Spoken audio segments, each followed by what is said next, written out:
today, Reverend Karen Tudor, enjoyed a 20-year background in health care before being ordained as a Unity minister in 1994. She served as Senior Associate Minister at Unity of Houston for a total of 12 years and as Senior Minister, Unity of New Braunfels for 13 years. She's also served as a hospice chaplain, but I think how we at UUNB know her best, she was a driving force behind the formation of Family Promise, which is a nonprofit organization that helps homeless and low-income people achieve sustainable independence. After retirement from full-time work in November of 22, Reverend Karen is spending time exploring art, music, and traveling. She and her husband, William, are attempting to experience more national parks, possibly all of them. She also spends time studying animism and shamanism with a teacher in Wales, which I'm assuming is by Zoom. Yes. Okay. She and William spend time with their 2 daughters and 6 grandkids whenever they can. And as she says, life is good. So welcome, Karen Tudor.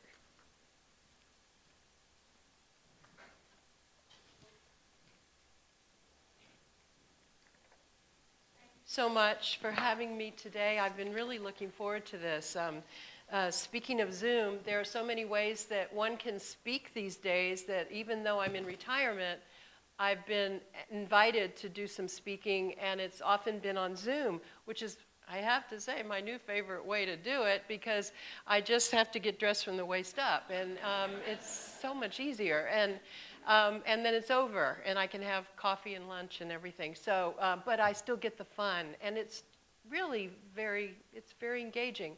But this is very special. So this is one of my first times doing it since I've been retired. So thank you for my coming out as a retired minister. Today I'm speaking on Touchstones on the Path. And this is really just, these are just my ideas. I mean, I would say most ministers probably always are just giving you their ideas. Keep that in mind. But in this case, these are the principles that have worked in my life that really bring me back to a centered place. And I feel that they're at least valuable to offer, and take what you like, leave the rest. Because there are teachers who continue to come along and inspire us in our lives, right? In ways, in their own words, in their examples, in their experience.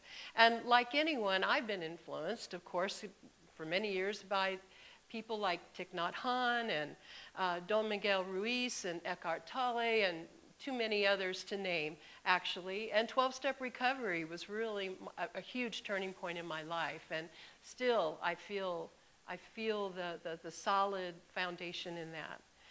Today, I just wanted to give you the 4 touchstones that I feel are deeply true for me. And I consider them my working theory. I come from a science background, you hear that. And in science, in scientific practice, your working theory is the premise you're holding while testing and staying open to other interpretations or new evidence that may challenge or change the assumption or prove it or hopefully strengthen the assumptions one practices from, while sharing with others and inviting them to disprove it or strengthen it with new information, all in the pursuit of truth. That is science. That is the scientific method. And it is really what we're all looking for, is something a little that edges us closer and closer to a truth we can rely on, right? So today I'll start with the very first one. Peace is the goal. So when I'm flummoxed, and when I have lost my way, when things are coming at me from 2 different directions, when I am contradicting my own self in my own head, when I can't find my way, and I feel inside of me, I look inside of me, and I'm just a jumble, and I can't find where my center is, what's right, how can I get out of this feeling? It's really peace. I've lost peace.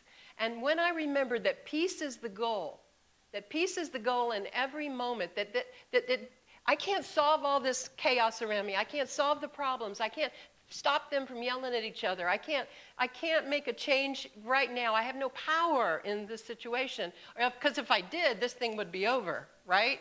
If I had power, it would be done because it would be done according to my will. But if I can't do that, then I have to settle something inside of me. Peace is the goal. And so this might be the only thing to remember, because everything else could be simply corollaries to it. So stay tuned and make your own judgment. It's always the first one, though, that begins to guide me back to path. And this is the one I always start with. What peace is and what peace isn't. Peace is not passivity, inactivity, withdrawal from the world. It is not dependent on what one does or does not do. It is only how present one is to one's deep beingness. This will inform what one does or does not do. Peace is always present within us, always, always, always. It does not matter what is flying around you. It is not dependent on peaceful, harmonious, or orderly conditions. Peace is the bedrock of our being. Always there, always available, unconditionally. Only some things make it easier for us to redirect our attention to it. Practice is one of those things. Probably many of you have your own practice. For when you get into that disturbed state of mind I described, you know what you do. Maybe you walk the dog. Maybe you step outside. Beautiful idea. Always, always step outside of the building you're in. I don't care if it's your beautiful home. Step outside and just smell the air and the breeze, and just let the trees start to move around you. Just notice that there's already life flying all around you, going on around you. There's a story being told out there that you could just lose yourself in for a little bit and therefore drop into that peace. But whatever your method is, whatever works for you, I encourage you to have a practice. I'm going to introduce, I'm not introducing this to you, I think you've heard this before, but I'm going to remind you that there is a very simple breathing process that you can use. Lots of breathing exercises. Breath is the quickest way to move you from your non-local place into your local place. It's really a way to say it. Just breathing in and bringing yourself to center and peace. 3 in a row at a minimum of whatever you do 3 in a row so that you can just really, really get there. And so what I wanted to mention is I'm in love with the Tibetan monks who use the Om as a drone, as a Om, guttural, so low. What I love about it is it doesn't really hurt my vocal cords, but it resonates. It feels like my chest is oming. So I'm going to invite you to do that with me if you can. Just take a deep breath in and do it for the length of your breath.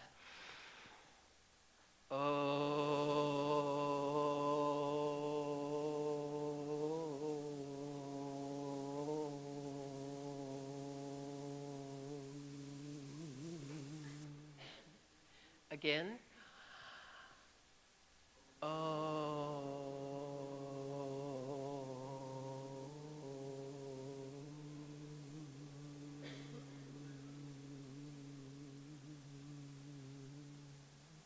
And one more time.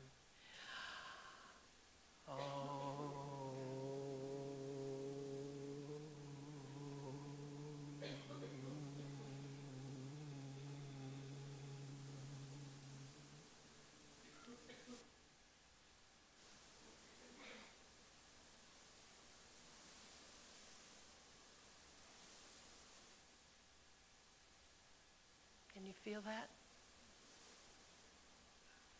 That's where you live. That's the bedrock of your being. Once you're there, once you drop down into that, then you really often know what's next for you to do or not do. You often are already led. But in case you're not, we go to number 2. Love is the way. This is how you get through it, because the stuff is still flying around you. They're still arguing out there. There's still a problem to be solved. There's still stuff you don't like happening out there. What do? Now, from a peaceful place, follow the love. Love is the way. It is how. It is the how to navigate every situation, especially when anger, fear, confusion arises. Love is freedom and expansiveness of the heart. It opens your heart. It opens you to receive. It helps you to see the innocence, first in yourself, what your pure intention is, even if it got mucked up on the expression part and getting out there in the world. But innocence exists in every being. I know, you're going to probably argue with me afterwards, but there really is at the depth. And the only way sometimes I can visualize it is to think about them as an infant. If I go back to an innocent infant, there is no malevolence there. And I can go back to that and know they at least started there. And that is still in existence in them. And I can hold on to that. And I can see how messed up, perhaps, the expression has become over time. But it's also true for me. It is also in my life. And there are places I still have to unwind and untwist and straighten out and soften. Freedom and expansiveness of the heart helps us to see with compassion. Love is not transactional. It is not, I love you, but not any of the rest of you. I mean, I might if I got to know you, but I don't know you like I know them. Love is not an arrow that I send over there from me to you, and that's how I love you. That is not love. Can you see already that I've set you up? I've set you up already to not disappoint me, to please me, to always say the beautiful thing I want you to say to me. Do you get that? Love is a choice. Love is a state of being. It is a state of being that we choose. In other words, you can still feel alarm and you can still feel concerns tempered by the flow of love. It's what you choose to do next that love helps transform the energies present into tools suited to the situation. Say, just because I have a hammer doesn't mean I hit somebody over the head with it. I could. I did in my past, a lot of times with words often. But instead, I could take the power of this hammer that I would like to use and instead transmute that power into power in me to empower the words I use to make a change in our relationship, to ask for something different in our relationship, to change how things can be, ought to be, would suit me, would help me to be who I really want to be with you. Love is the way to forgiveness and letting go. It is transformative. Love is not weakness. It is the strongest power you possess. It is the strongest power you possess. Love is the strongest power you possess. Choose it. Love is not wishy-washy permissiveness. It is responsible for setting boundaries for healthy relationships. You can ask for what you want, and you can do that with love. And love will empower you to ask for it in a gentle way, but a clear way. And you will not be misunderstood. Love is not willful blindness or denial. It clearly sees what is lovable and true beyond the behavior and belief system a person may be operating from. You can see something beneath it. But at the same time, you see that innocence, what they really want to do, what they really think they may be accomplishing with this behavior, but it isn't working. And my question is, how can I reflect that back to them in a loving way, or just hold my boundary if I can't do it any other way? Love is the power from which all spiritual power arises. Love is a choice. Love is a choice. It is a state of being. It will exist all around you once you've decided to step into it and be it. Things will happen around you you don't even know about, that you don't even know what's happening, because you've decided to be loved today, not because of anything you do, but because of who you are, because you're here, because you breathed into your heart. You found your peace, and you've chosen love. That's all you had to do. Truth is the next thing, because when you're at peace, love is there. Use it, which will lead you to the next one, truth. Truth is all that matters. When I say that truth is all that matters, it means that sometimes telling my truth in a situation is the thing that needs to really make the difference. And so what I have to find out is discerning what is true and what is always true and how it informs what is happening in my choices in this moment. It cuts through the illusion, the confusion, and the haze to see clearly. Seeing the deepest truth you know for sure is thinking like, how can you ask, what is beneath this? What is going on beneath this? What is going on beneath it for me? How am I really feeling? What am I making this mean that I'm so entangled in this situation? How can I withdraw? How can I find what is triggering me? What is beneath it? And I can get deeper into it and realize that I have an investment that really isn't how I want to represent myself, and I get to make a change. Anytime you make a change in any relationship in yourself, you make a change, the relationship changes. Whether you've told them, whether you said it out loud to them or not, the relationship will change because you are not the same person. You don't hook up the same way you did before. And that is a change. That is a healing. That is a transformation. Telling the truth you know is the shortest distance to transforming yourself, a relationship, or conditions. It's the shortest distance between you and changing the world, is telling the truth. The truth as you understand it, the truth as you know it. Now, the difference between personal truth and absolute truth, I have to say something about that. Personal truth is always perspective, it is always subjective, it is always partial truth. Your personal truth matters to you and needs to be heard by those you are in relationship with, to honor your experience and understand you. But it's not absolute truth necessarily, and I'm talking about capital T truth. Capital T truth, right? Personal truth, little p. Personal little t truth is aligned with your ego and what you've made things mean in your experience. Often when we want to make our experience true for everyone else, we need to run around and enroll everyone in our view of the world, of truth, of course, kind of like I'm offering you right now. This is how I see these ideas, but I can only offer you a partial view, which is only my view, my limited perspective. You will need to take them and pursue your own experience of peace, of love, and truth, and know yourself as them, because they live within you, because they are your bedrock. They are the bedrock of your soul. Translate them into your own life experience if you do not do so already, and speak from that. Absolute universal truth is deep within us and is unchanging. Truth doesn't need you to believe it to be true. It will wait on you to be ready to align with it. Absolute truth is a function of peace, love, and other absolute principles in the universe. And whenever you're able to get back to peace or love, truth will be there also. Which brings us to number 4. When you got it all together, when you're humming on all 3 cylinders, what do you do with it? Service is my purpose.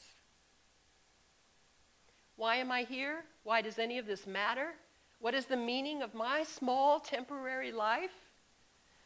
Our learning, our gains, and our attainments aren't just for us. They are to be shared with the world. Even unable to move or speak, we can still radiate peace, still choose love, still live from truth. This is how I can still serve, one might say. When I was a hospice chaplain, some of my clients were comatose patients who were taken care of in a nursing home. And they were in all kinds of conditions. But there was one man who stands out in my mind. And when I walked into his room, he was probably in, I want to say, late 40s or so. He was not hooked up to any breathing machines or anything. I don't recall if he had any IVs. I suspect he was fed by tube.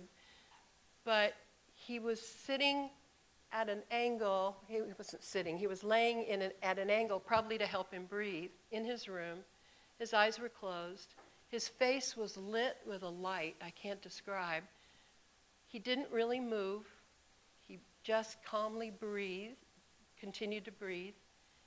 And in the room was a sense of presence that I can't really say that any other place I've felt this is usually, as a former Catholic, in a sanctuary, in a chapel, in any place where there's been prayer, concentrated prayer. And even as a child, I believed I heard just this high-pitched kind of sound, a sound I can't describe, kind of like a static, a white noise, or something that I always hear whenever I would enter a place that had always been, where lots of prayer happened, let's put it that way. And his room was like that. It was like a chapel. And I discovered that other staff members, that when they took their break, they would come into his room, not to necessarily attend to anything for him, and I'm sure they did if he needed something, but mostly just to be in his presence, to sit and find their peace. It's not something that we do. It's who we are that serves in whatever calls you, whatever your passion is. Your purpose is to express the pattern of your soul, your authentic self. Finding your soul is finding where your passions lie, what you truly believe, what calls to you, what excites you, what gives you joy. Not just what you did in your career, not just what you like to do, not just to get money. It's not for any other reason except it gives you joy to do it. Find those things to do. Share that with the world. Be that. And mostly nurture your soul. All this is how your soul draws you into service. And the world needs your soul's expression. It's precisely the people who are considered the least likely leaders who end up inspiring others the most. Everyday people and everyday acts of courage eventually change everything. Agen Pu. Hope for our world depends on every person finding and acting from their soul. And that's the truth. If anything you heard today returns you to peace, adds to the love, or feels true, you're welcome to add that little gem to the touchstones on your path. Because after all, service is my purpose. Namaste.